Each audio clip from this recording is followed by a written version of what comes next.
Dewan Juri Lomba Bercerita yang kami banggakan, teman-teman seperjuangan yang hari ini berjuang dalam lomba bercerita.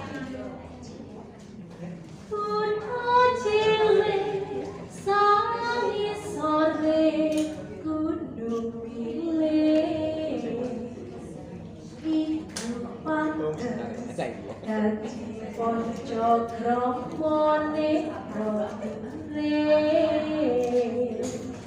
ya, Nganjuk adalah salah satu daerah yang terletak di lereng Gunung Pilis. Nganjuk memiliki banyak sekali kearifan lokal budaya. Salah satunya adalah yang akan saya ceritakan hari ini. Cerita rakyat yang berasal dari jurnal ilmiah yang berjudul JRBG, Cerita Rakyat Babat Gadi, versi Kebo Ladrami di Kabupaten Nganjuk melalui kajian folder. Sudah siap mendengarnya semuanya?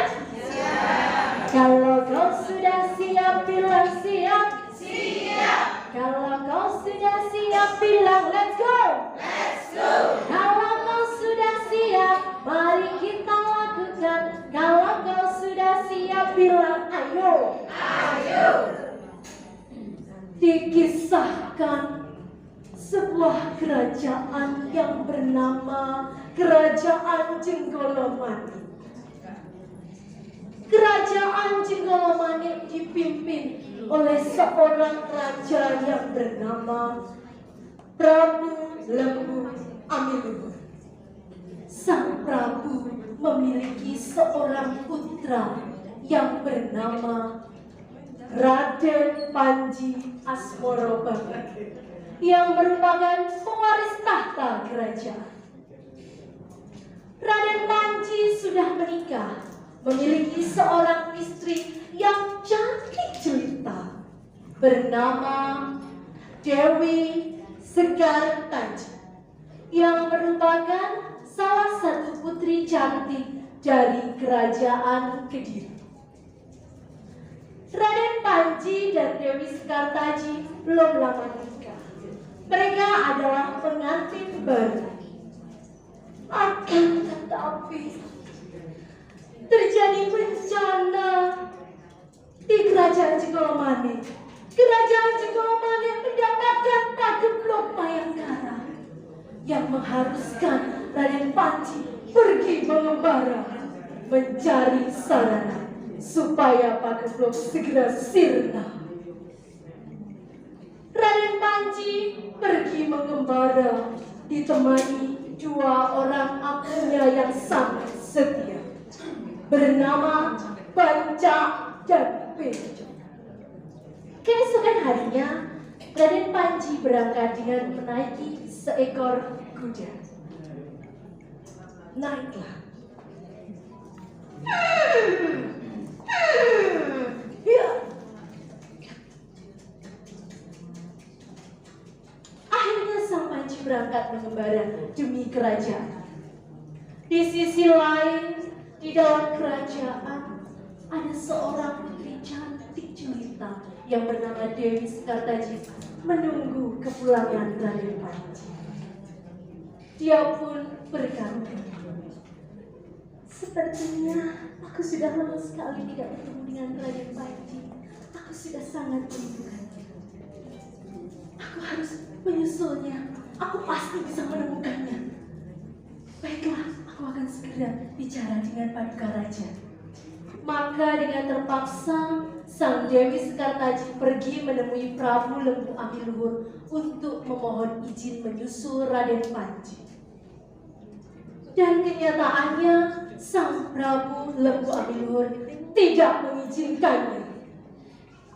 Tetapi sang Dewi terus memohon, "Kumohon ayahanda, izinkan aku. Aku sudah tidak sabar bertemu dengan Kakanda. Aku ingin berangkat.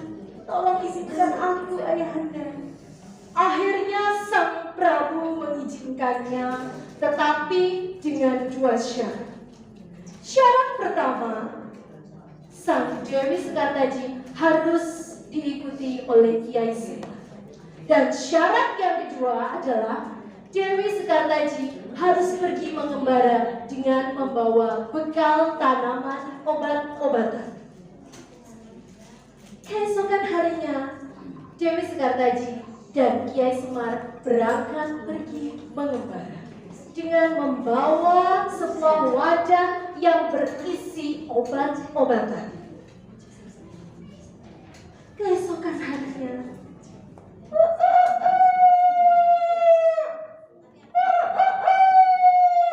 pagi sudah tiba. Tibalah mereka di lereng Gunung Wilis, tepatnya di Desa Ngetos. Ternyata di sana sang Dewi sudah ditunggu kedatangannya oleh para pemuda. Karena Dewi Sekartaji sangat cantik sekali. Pemuda pertama yang menghadang kedatangan Dewi Sekartaji bernama Cacing Kami. Cacing Kami sangat menyukai Dewi Sekartaji karena cantik sekali. Kemudian Kiai Semar tentunya tidak dengan mudah melepaskan Dewi Sekartaji. Dewi Sekartaji pun duduk menunggu. Dan Kiai Semar beserta Cacing Kamil pun bertarung. Aku tidak akan dengan mudah kau kalahkan Cacing Kamil. Cacing Kamil pun menjawab, tidak masalah, aku pasti akan bisa mengalahkan. Akhirnya terjadilah pertengkaran dan Cacing Kamil berhasil dikalahkan dan ditampar oleh sang Kiai. Pak, jatuhlah dan menabrak obat-obatan yang ada di wadah tadi.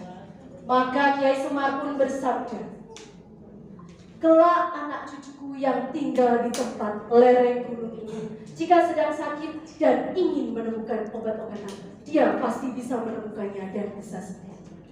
Perjalanan pun dilanjutkan dan lagi-lagi dihentikan oleh seorang lelaki yang bernama Yuyu Rumpung. Tetapi Yuyu Rumpung pun berhasil dikalahkan oleh Kiai Semar.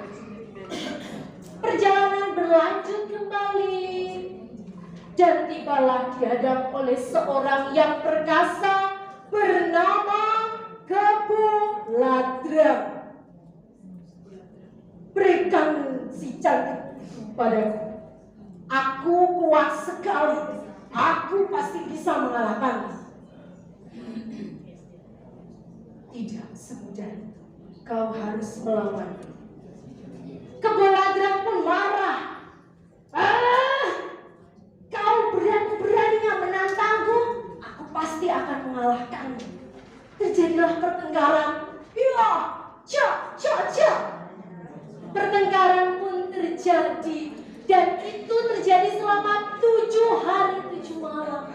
Bayangkan lama sekali. Karena kedua-duanya adalah sosok yang kuat. Kemudian peperangan terus berlalu. Dan akhirnya Kiai Semar pun kelelahan.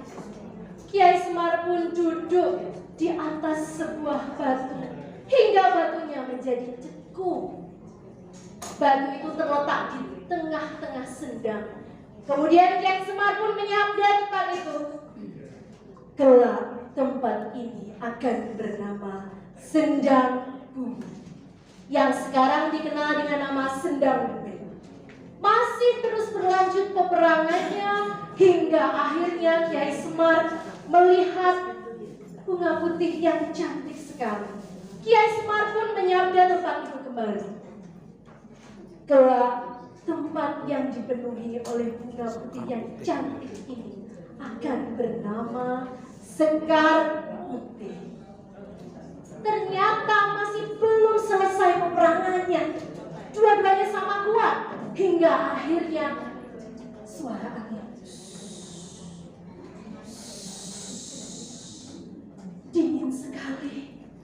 Ternyata mereka sampailah di suatu daerah yang sedang terkena banjir. Banjirnya setinggi lutut. Maka disitulah Kiai Semar menyabda, kelak tempat yang dipenuhi banjir setinggi lutut akan diberi nama Desa Gandu. Gandu artinya lutut.